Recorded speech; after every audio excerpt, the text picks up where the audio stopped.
اعوذ باللہ من الشیطان الرجیم بسم اللہ الرحمن الرحیم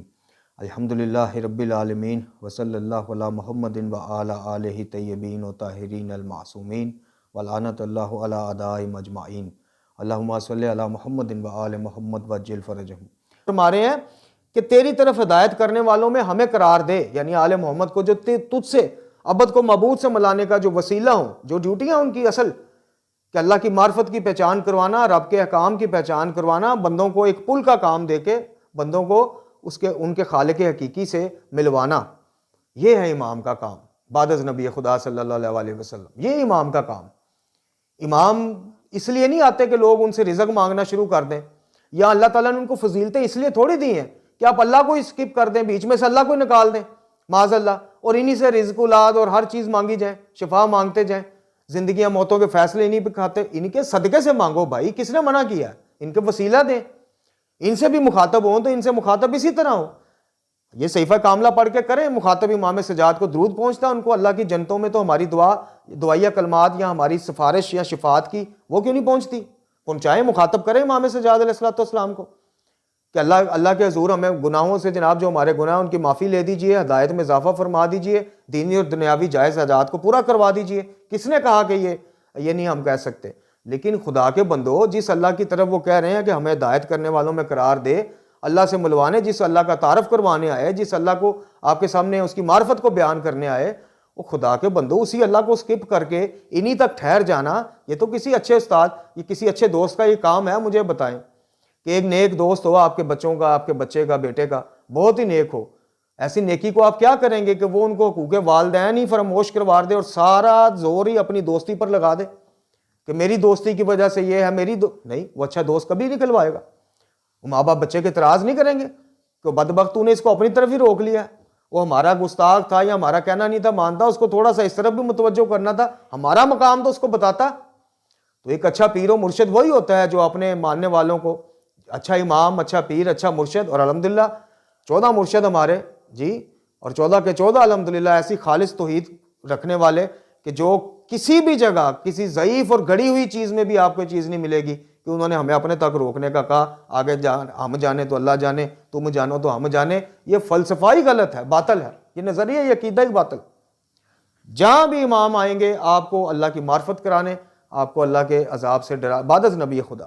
کام یہ انبیاء کا ہے، انبیاء کے بعد ان کے وارثین کا ہے جی۔ نبی پاک صلی اللہ علیہ وسلم آقا دو جہاں، آپ کے نالین مبارک پہ میرے ماں باپ، میری آل اولاد، میری اپنی ذات قربان، آقا دو جہاں کے بعد سلسلہ نبوت ختم، آپ خاتم الانبیاء ہیں۔ اب یہ جو احکام شریعت کی محافظت ہے، قرآن کی محافظت ہے جی، اور اللہ کی معرفت ہے، یہ اب ان کے اوصیاء اور اولیاء کا کام ہے، یعنی ائمہ معصومین کا۔ تو اس چیز نقطے کو باریک سے نقطے کو ہم سمجھنے کی بجائے اس پہ الجھ پڑتے ہیں، بحثیں کرتے ہیں، دلیلیں مانگتے ہیں۔ اور بھائی جس بندے نے 40 سال ممبر سے یا کاشف الکرب والی دعا آپ کو پڑھ کے سنائی ہوگی، یا اس طرح کے عقائد کا یا لکڑہارے والے موضوع کا دفاع کیا ہوگا، وہ 41 سال یکدم آپ کو کیسے کہہ دے کہ یار بات تو ٹھیک ہے، مانگنا تو اللہ سے مانگو، ان کا وسیلہ دو؟ وہ 40 سالہ اپنی وہ کہاں لے جائے؟ ذرا ان چیزوں کو اپنے ذہن کو دعوت فکر دیں۔ یہ جب ان سائڈ آتے ہیں تو کہتے ہیں نہیں نعوذ باللہ، دینے والا اللہ ہے، ہم تو جناب انہی کا گروہ سمجھ کے ان سے مانگتے ہیں۔ اور بھائی اس کا گروہ سمجھ کے اس سے مانگتے ہو تو اس سے کیوں نہیں ڈائریکٹ مانگتے ہو جس سے یہ مانگتے رہے اور مانگنا سکھاتے رہے؟ اور کیا مسئلہ کیا بیچ میں؟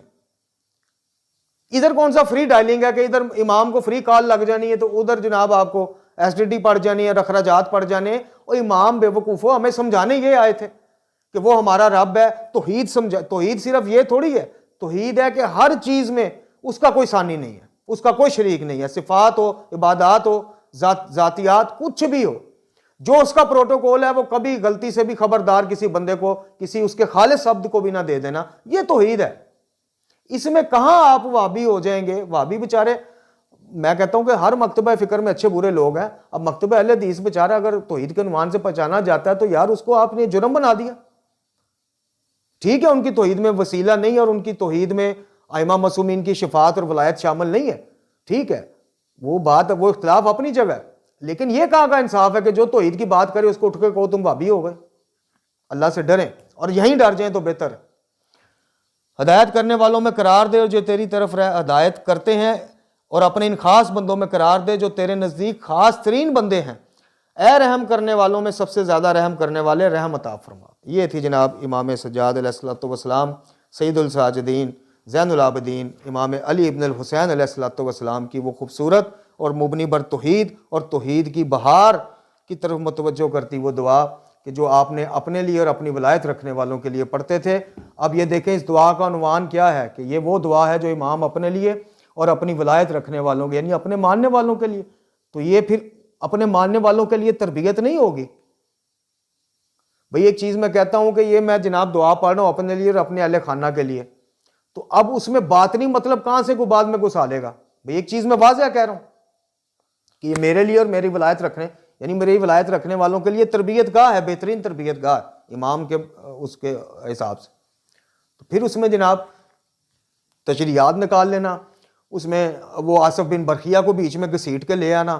کہ جناب وہ دیکھیں جی وہ نہ نبی تھا نہ امام تھا، جناب علم کا ایک حصہ رکھتا تھا، وہ یہ کر سکتا ہے۔ تو بھائی آصف بن برخیہ نے اگر یہ کر دیا ہے تو اس کا یہ مطلب ہے کہ اس کے بعد سے لوگوں نے رزق اس سے مانگنا شروع کر دیا، اولادیں اس سے مانگنی شروع کر دیں، شفائیں اس سے مانگنی شروع کر دیں۔ اور خدا کے بندو، ایک ہوتا معجزہ، ایک ہوتا کرامت۔ اللہ تعالیٰ کسی سے بھی وہ ظاہر کروا سکتا ہے، وہ انبیاء سے کروائے، وہ ائمہ سے کروائے، وہ اولیاء سے کروائے، وہ کسی سے بھی کروا دے،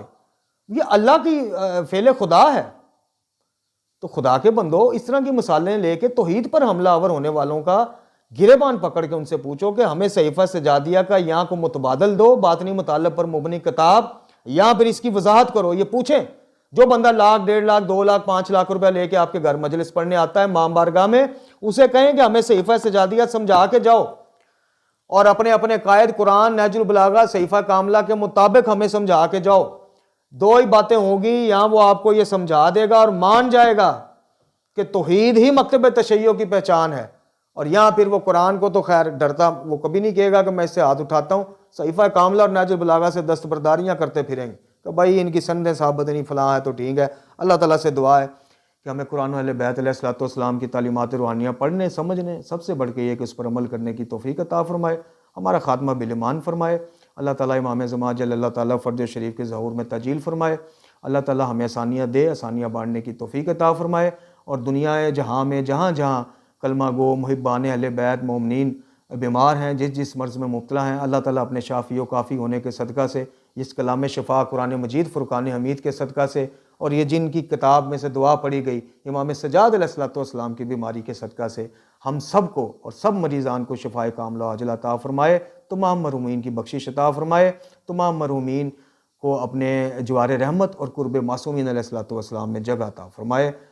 لا حول ولا قوۃ الا باللہ العلی العظیم، وصلی اللہ علی محمد وعلی آلہ الطیبین الطاہرین۔